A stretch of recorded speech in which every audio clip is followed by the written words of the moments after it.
তার মানে লাইন আমরা পৌঁছে গেছি 48 এর কাজ। এবার এই 48 লাইনটাকে একটু আমরা লিখব, লিখে লাইনটা একটু লিখবি তোরা, লাইনটা টু লাগে।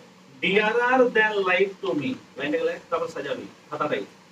Dearer than, dearer than life to me, dearer than life to me, comma দিয়ে আছে এলাস, এক্সক্লেমেশন চিহ্ন, তারপরে আছে ওয়ার, আর তারপরে দে, আর ঘুরে আরেকটা এক্সক্লেমেশন চিহ্ন, তাই তো? এটা লাইন দিয়ে আছে dearer than life to me alas were they.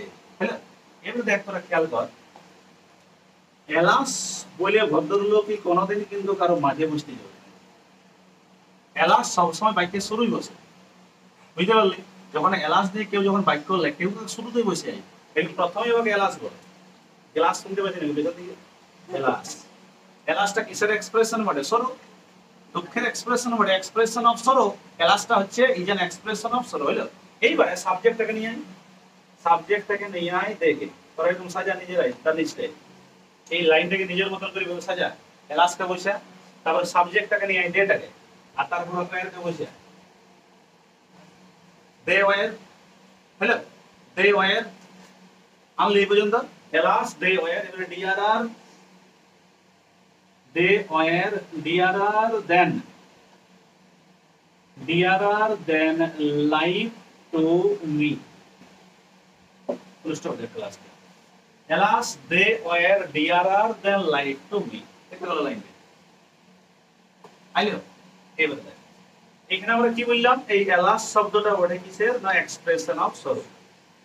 Hello, এটা বটে কিসের এক্সপ্রেশন? না দুঃখের এক্সপ্রেশনকে এলাস বলা হয়। এটা গেল একটা। নেক্সট আসছে আমরা দে শব্দটা, দে মানেটা লিখবি দা, এইভাবে তোরা লিখে লিখে যাবে তিন চিহ্ন নিচে নিচে করে। দা সিবলিংস,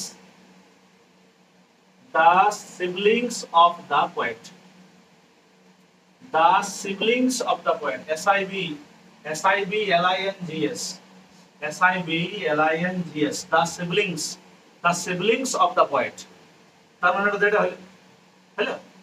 এরপর আছে দেখ লেখা আছে ডিআরআর মানে প্রিয়, খুব কাছের, দেন লাইফ টু মি, তার মানেটা দাঁড়ায় এই যে তারা ছিল আমার কাছে এতটাই প্রিয় আমার জীবনের থেকে। মানে আমার সিবলিংস গুলো ছিল আমার কাছে কতটা প্রিয়, আমার নিজের লাইফটাও আমার অতটা প্রিয় ছিল না যতগুলো ছিল প্রিয় ওরা।